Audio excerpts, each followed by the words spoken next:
नाजरीन अस्सलाम वालेकुम। इनसाइड न्यूज़ के नए प्रोग्राम के साथ मैं हूं इब्राहिम राजा और आज हम बात करेंगे कि लाहौर के इलाके जौहर टाउन में होने वाले धमाके और हाफिज़ सईद के मुतल्लिक पाकिस्तान की आला तहकीकाती एजेंसियों ने, जिनमें फ़ौजी एजेंसीज भी शामिल हैं और सिविल एजेंसीज भी शामिल हैं, उन्होंने किस किस्म के सनसनीखेज इंकशाफात किए हैं।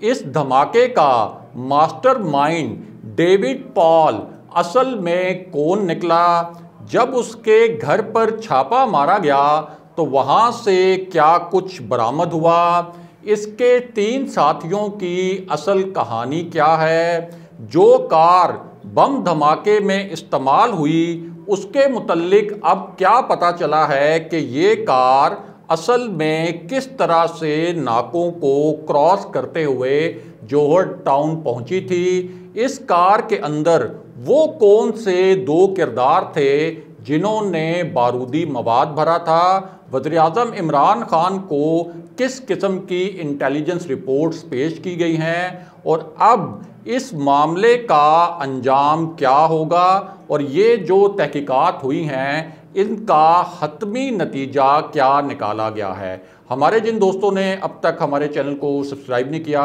उनसे हम कहेंगे कि हमारे चैनल को सब्सक्राइब कर लें ताकि उन्हें अहम मालूमात बर वक्त मिलती रहें। अब वापस आते हैं आज के मौजू पर, यानी लाहौर के इलाके जौहर टाउन में जो धमाका हुआ जिसमें हाफिज़ सईद को टारगेट करने की कोशिश की गई। अब उस धमाके के हवाले से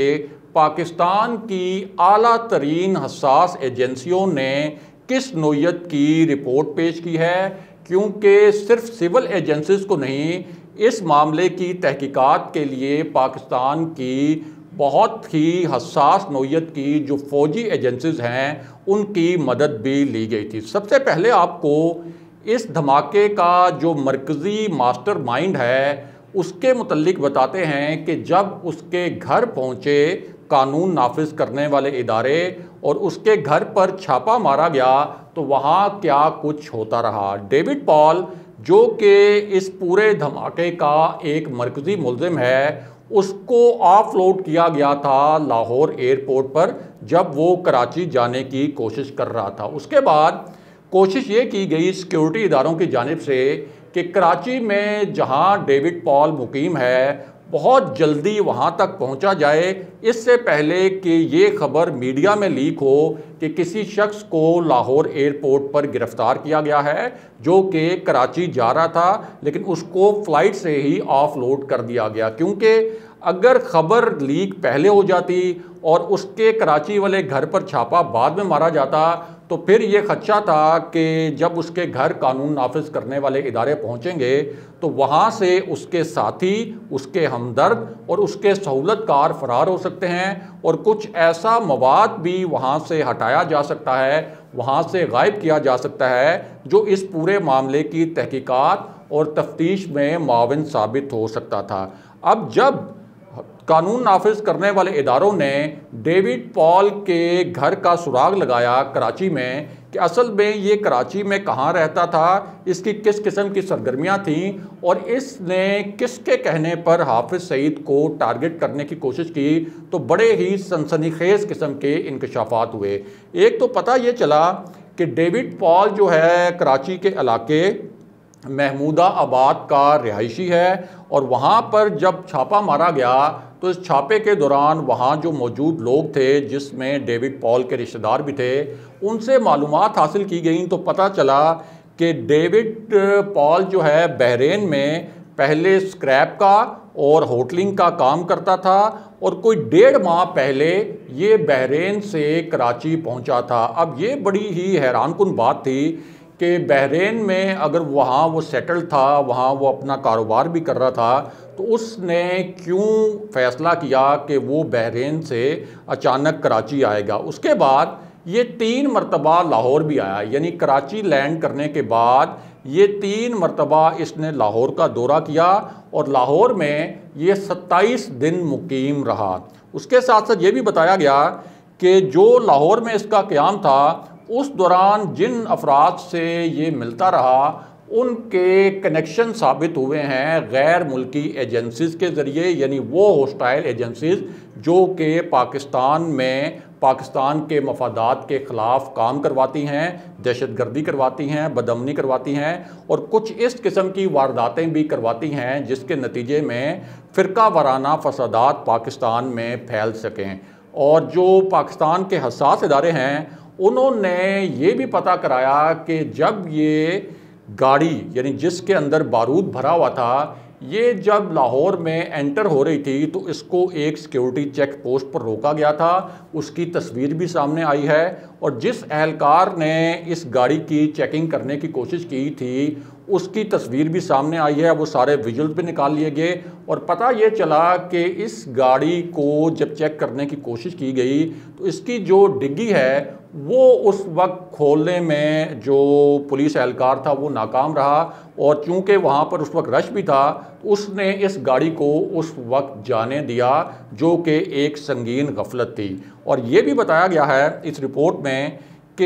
ये जो किरदार था यानी डेविड पॉल इसने एक मैकेनिक की मदद भी ली थी इस गाड़ी की तैयारी में और इसके अंदर बारूद भरवाने में और उस मैकेनिक को भी गिरफ्तार कर लिया गया है। साथ ही ये भी बताया गया है कि एक और किरदार ऐसा था जो इसका साथी था वो खैबर पख्तूनख्वा के एक इलाके से गिरफ्तार हुआ। साथ ही आपको ये भी बताएं कि इसी रिपोर्ट में ये भी मेंशन किया गया है कि इसी कार्रवाई के लिए एक तरफ तो गाड़ी भी इस्तेमाल की गई और साथ ही एक मोटरसाइकिल को भी इस्तेमाल किया गया दहशतगर्दी की इस कार्रवाई के लिए जिसका मकसद हाफिज़ सईद को टारगेट करना था। और ये धमाका हुआ हाफिज़ सईद के घर से 5 घर दूर यानी कोई 10 से 15 गज दूर। और कानून नाफिज करने वाले जो इदारे हैं उन्होंने इस गाड़ी के मालिक को हाफिज़ा आबाद से हिरासत में भी लिया है, उसे भी गिरफ्तार कर लिया गया है। और पता ये चला है कि ये गाड़ी ओपन लेटर पर फ़रोख्त की गई थी और इस गाड़ी के अंदर 15 से 20 किलो धमाका खेज़ मवाद जो है वो नस्ब किया गया था। अब इस पूरी सूरत हाल में ये एक बहुत पेचीदा अमल था कि आखिर डेविड पॉल जो बहरीन में कारोबार कर रहा था वो कराची आता है, फिर कराची से उसको कौन ये हदायत देता है कि आप कराची से लाहौर जाएं, लाहौर में आकर वो 27 दिन यहाँ मुकीम रहता है और फिर एक ऐसी पुरअसरार कार्रवाई होती है जिसमें गाड़ी को एक मखसूस मकाम पर पार्क किया जाता है, वहाँ धमाका किया जाता है और हाफिज़ सईद को टारगेट करने की कोशिश की जाती है। तो जब ये तहकीकात का अमल आगे बढ़ा तो पता ये चला कि एक तो ये गैर मुल्की नेशनल है डेविड पॉल यानी इसके पास गैर मुल्की शहरियत भी है और इसका ताल्लुक़ एक ऐसी गैर मुल्की होस्टाइल एजेंसी से भी इस्टेब्लिश हो गया जो कि इससे पहले बलूचिस्तान में सरगर्म थी और उसने बलूचिस्तान में भी कई दहशतगर्दाना हमले करवाए थे। और वो तंजीम जिसके मुतल्लिक अब इंकशाफात किए गए हैं उसका नाम बताया गया है, हम सब जानते हैं, आप सब जानते हैं कि भारत की एजेंसी रॉ के लिए ये पूरा जो प्लान है उसकी प्लानिंग थी यानी हाफिज़ सईद को हिट करवाना। और इसका बुनियादी मकसद ये था कि एक तो FATF के इजलास से पहले एक माहौल बनाना, दूसरा इसका मकसद ये था कि नरेंद्र मोदी इस मामले पर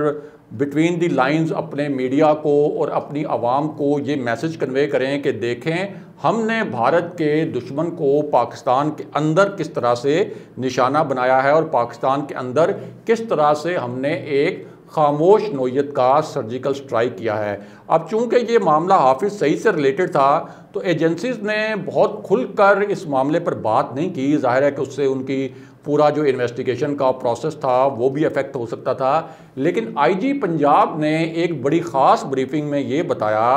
कि पुलिस एहलकार तो वहाँ पर एक सिक्योरिटी चेक पोस्ट पर मौजूद थे जो कि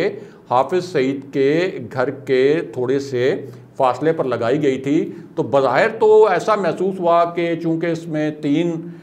लोग शहीद हुए हैं, 25 अफराद ज़ख्मी हुए हैं जिनमें सिक्योरिटी एहलकार यानी पुलिस एहलकार भी शामिल हैं। तो बज़ाहिर तो तासुर ये बना कि इसमें कोई पुलिस वालों को हिट किया गया है, लेकिन असल में जो इन्वेस्टिगेशन हुई हैं, जो तहकीकात हुई हैं, उनसे साफ पता चला है कि ये जो पूरा प्लान था, हाफिज़ सईद को टारगेट करने का प्लान था।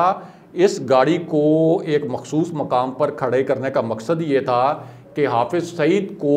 इस धमाके के ज़रिए टारगेट किया जाए, और इसका जो मरकज़ी हदफ था वो किसी भी सूरत जिस किस्म की प्लानिंग थी इस धमाके की, वो मरकज़ी हदफ पुलिस नहीं हो सकती। अगरचे जो पहला मौक़िफ़ आया था आईजी पंजाब का, उसमें उन्होंने कहा था कि बज़ाहिर ये लगता है कि इस धमाके का हदफ जो है वो पंजाब पुलिस थी या लाहौर पुलिस थी, लेकिन अब उन्होंने हमारे ज़राए के मुताबिक एक आला सतह की ब्रीफिंग में बताया है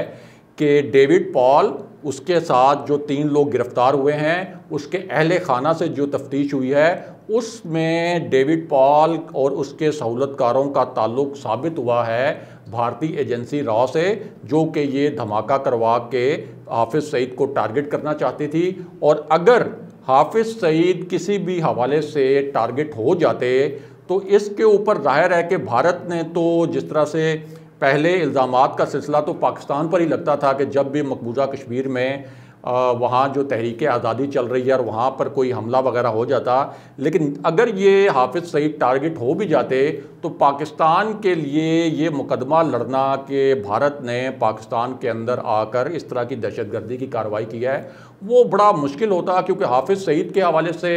पाकिस्तान की जो इंटरनेशनल लेवल्स के ऊपर आवाज़ को किसी मौसर तरीके से पाकिस्तान पहुंचा नहीं सकता था, ना ही उसको सुना जा सकता था। दूसरी जानिब भारत जो है, अगर ये शवाहिद से मुकम्मल तौर पर पाकिस्तान आलमी सतह पर साबित कर भी देता कि ये भारत की कार्रवाई है, तो भारत इसकी जस्टिफिकेशन यूँ देना शुरू कर देता कि भारत को मतलूब एक दहशतगर्द को मारने की कोशिश की गई या उसे मारा गया है, ये भारत का मौक़िफ़ होता। तो इस पूरी सूरत हाल में ये बहुत अहम था कि इस केस को अंजाम तक पहुंचाया जाए और कड़ियाँ जो हैं